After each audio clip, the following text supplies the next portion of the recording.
Hello' friends, আজি হ'ল দীপাৱলী আৰু দীপাৱলী বুলি ঘৰত একো বনোৱা হোৱা নাই, কিন্তু কিবা নহয় কিবা এটাতো বনাব লাগিব।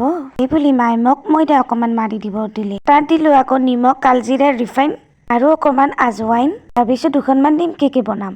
এতিয়া মোৰ ময়দাখিনি মাৰা হ'ল আৰু অকণমান ৰিফাইন দি পেলাই 15 মিনিটৰ কাৰণে থৈ দিলোঁ, নহ'লে যে টান হৈ যাব। এইফালে মই আদা নহৰুখিনি মাক থেতেলি দিওঁ।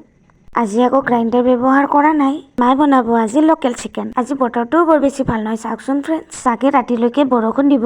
আৰু মই আগতেই পিঁয়াজ আলুখিনি কাটি থৈ দিছিলোঁ, যিহেতু হাতত সময় কম।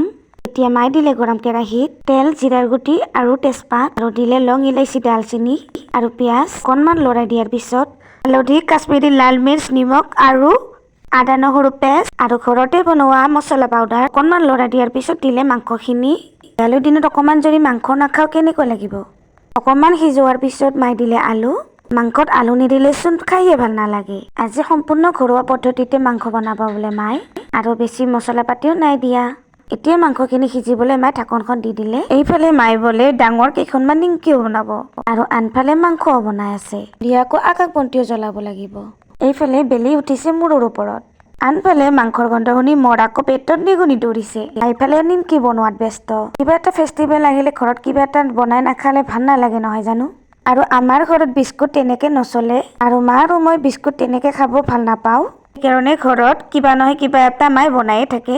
যিহেতু নিজৰ হাতেৰে কিবা এটা বনোৱা হয়, তাৰ সোৱাদে বেলেগ নহয় জানো। এইফালে মায়ে মাংসত আকৌ পানীও দি দিলে।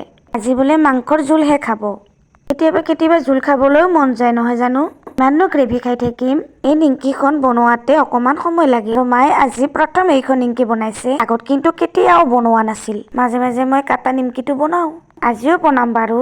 ফ্ৰেণ্ডছ, মই আপোনালোকক আগতেও কৈছিলোঁ, আমি যিটো খাওঁ বা বনাওঁ তাকে দেখুৱাবলৈ চেষ্টা কৰোঁ। আৰু মায়ে ল'লে নিমকি কেইখন বেলি, বেছি একো বনোৱা নাই। এতিয়া মায়ে ল'লে কেমেৰা আৰু মই বেলিবলৈ আৰম্ভ কৰিছোঁ। লগত কেইখনমান কাটা নিমকিকে বনাই দিওঁ, যিহেতু আজি দীপাৱলী।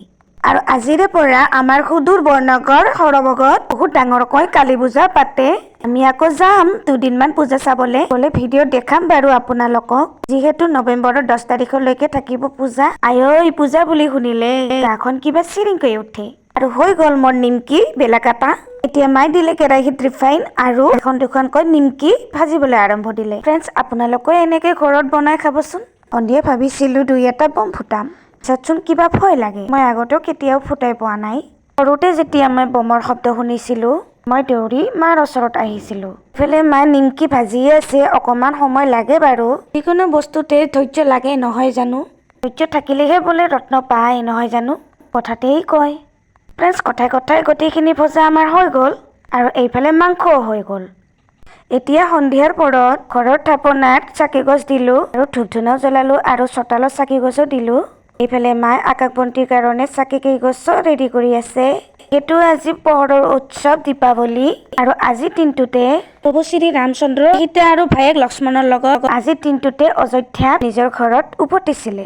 যিহেতু আজি অমাৱস্যা ৰাতি, সকলো পিনে অন্ধকাৰ, প্ৰত্যেক মানুহৰ ঘৰৰ পদূলিত কলগছত আকাশ বন্তি জ্বলাইছিলে। আৰু তেনেদৰে প্ৰভু শ্ৰী ৰামচন্দ্ৰক সকলোৱে আদৰণি জনাইছিল। আৰু সেই দিনটোতে কালী পূজাও উদযাপন কৰা হয়। সেইকাৰণে আমি সকলোৱে পোহৰৰ উৎসৱ দীপাৱলী বুলি মানো। এতিয়া মায়ে ঘৰৰ সকলো পিনে চাকি গছ দিব ওলাইছে। আমি বাৰু কলগছ পদূলিত কৰা নাই, আমি প্ৰত্যেক বছৰে এনেকৈয়ে দি দিওঁ। চোতালৰ চাৰিওপিনে দি দিওঁ বাৰু চাকি গছ। ফ্ৰেণ্ডছ, আপোনালোকৰ চাকি বন্তি দিয়া হ'লনে সকলোৰে? ফ্ৰেণ্ডছ, সকলোলৈকে মোৰ দীপাৱলীৰ শুভেচ্ছা বহুত বহুত বহুত থাকিল। সকলোৱে যেন ভালে থাকক, কুশলে থাকক, তাকেই কামনা কৰিলোঁ।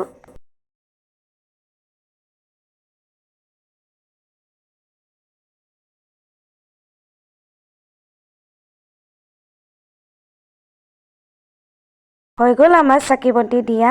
কিমান ধুনীয়া লাগিছে পৰিৱেশটো নহয় জানো। সকলো পিনে পোহৰে পোহৰ। সদায় যদি এনেকৈ পোহৰে হৈ থাকিল হয়, সদায় যদি জিলিকিয়ে থাকিল হয়, এতিয়া মায়ে ব্যস্ত ফটকা ফুটাত। গ'ল নহয় হাততে এটা ফুটি। এতিয়া এটা দুটাকৈ ভয় ভয় কৰি 3-4টামান ফুটালে। আৰু আজি আমি এনেকৈয়ে দীপাৱলী উদযাপন কৰিলোঁ, পালন কৰিলোঁ। তো ফ্ৰেণ্ডছ, আকৌ এবাৰ কৈছোঁ দীপাৱলীৰ বহুত শুভেচ্ছা থাকিল। ভিডিঅ'টো ইমানেই আছিলে। নেক্সট ভিডিঅ'ত আকৌ লগ পাম। Bye bye.